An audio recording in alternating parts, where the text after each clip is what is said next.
আসসালামু আলাইকুম। ডক্টর মোহাম্মদ ইউনূস এই মুহূর্তে মার্কিন যুক্তরাষ্ট্রে আছেন। আপনারা সকলে জানেন সেখানে নানান অপ্রীতিকর ঘটনা ঘটছে। তো এর মাঝখানে কিছু ভালো ঘটনাও ঘটছে। বিশেষ করে এই সরকারের স্টেবিলিটির জন্য খুবই দরকার ছিল। গেল কয়েকদিন আগে মার্কিন নাগরিক এনায়েত করিম যখন গ্রেপ্তার হলো, একের পর এক চাঞ্চল্যকর তথ্য আসতেছে যে ইলিয়াস কাঞ্চনের দল তৈরি করা হয়েছে, সেখানে 50 লক্ষ টাকা তিনি দিচ্ছেন। তারপর ডেস্টিনির যে রফিকুল ইসলাম কি ক্যারেক্টারটা আছে, সেও একটা রাজনৈতিক দল করছে, সেখানেও 50 লাখ টাকা দিছে। ইভেন এই সময়টার মধ্যে এই সরকারকে ফালাইয়া নতুন আর একটা সরকার বা তত্ত্বাবধায়ক সরকার পরিকল্পনা ছিল মার্কিন ডিপ স্টেটের, আর এজন্য এনায়েত করিম সহ একাধিক কর্মকাণ্ড তারা চালাচ্ছে এবং কি টাকা পয়সা অনেক কিছু তারা এখানে বিনিয়োগ করছে। টার্গেট এই সরকারকে ফেলে দেওয়া। কেন? ডক্টর ইউনূস সরকারের প্রতি ডোনাল্ড ট্রাম্প অনেকটা নাখোশ, আর ট্রাম্প ক্ষমতায় আসার পরে বিভিন্ন অ্যাক্টিভিটিজে মনেই হয়েছে আসলে নাখোশ। তবে এই যে প্রোগ্রাম আছে, যুক্তরাষ্ট্রের প্রেসিডেন্ট ডোনাল্ড ট্রাম্প আয়োজিত এক সংবর্ধনা অনুষ্ঠানে গতকালকে যোগ দিয়েছিলেন প্রধান উপদেষ্টা ডক্টর মোহাম্মদ ইউনূস।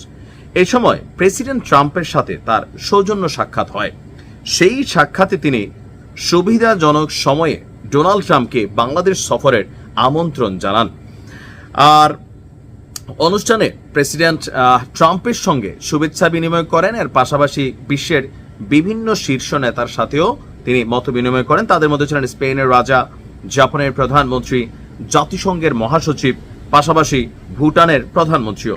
আর সেখানেই তিনি নির্বাচনকে ঘিরে নানান ধরনের বক্তব্য দিয়েছেন। এখন ট্রাম্প কি আসলে আসবে কিনা বাংলাদেশে? আসবে না।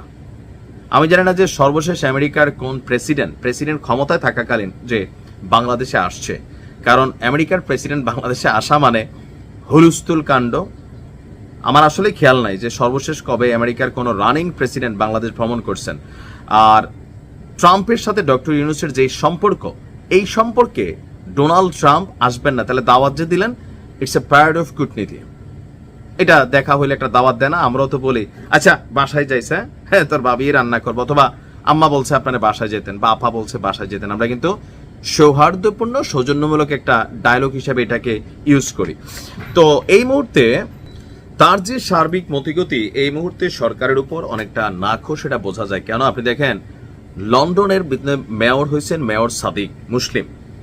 তো তিনি কিছু বক্তব্য দেওয়ার পরে ডোনাল্ড ট্রাম্প জাতিসংঘে বৈশা বলতেছে যে মেয়র সাদিক যুক্তরাজ্যে শরিয়া আইন চালু করতে চায়। তো আমাদের দেশে তো প্রকাশ্যে আমরা জামাত ইসলাম বা আরো যে ইসলামিক রাজনৈতিক দলগুলো আছে তারা শরিয়া আইনের জন্য কথা বলছি। আমেরিকা কি এগুলো অবজার্ভ করে না?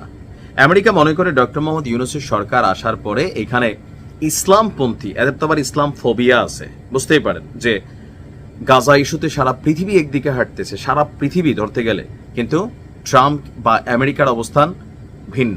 এদের সরকারের জনগণের অবস্থান অনেকই পজিটিভ আছে আমি দেখছি, কিন্তু সরকারের অবস্থান ভিন্ন। তো এই মুহূর্তে ডক্টর মোহাম্মদ ইউনূসের সরকারের সাথে যাদের বেশি সখ্যতা, সেখানে আমাদের আলেম সম্প্রদায়ের একটা বড় অংশ আছে। এর মাঝখানে আমেরিকার কাছে কি তথ্য নাই যে মাওলানা মামুনুল হক তিনি আপনার সম্প্রতি যে আফগানিস্তান সফর করছেন তালেবানদের সাথে, তেনার যে সম্পর্ক, তো সবকিছু মিলিয়ে আমার মনে হয় না যে ট্রাম্প ডক্টর ইউনূসের সরকারকে খুব বেশি মূল্যায়ন করছে, অথবা তিনি এই দাওয়াত কবুল করবেন। আর সরকারেরই মেয়াদ আছে কয়দিন। তারপরেও ট্রাম্পের সাথে এই যে সাক্ষাৎ, কেউ কেউ বলেন যে অনেক টাকা পয়সা নাকি খরচ করে ট্রাম্পের এই শিডিউল নিয়েছেন। তো ট্রাম্পের সাথে ব্যক্তিগত কোনো সাক্ষাৎ ছিল না, এটা প্রোগ্রাম বেসিসে একটা সাক্ষাৎ ছিল। যাই হোক, তারপরে ডোনাল্ড ট্রাম্প বাংলাদেশে আসলে আমাদের জন্যই ভালো।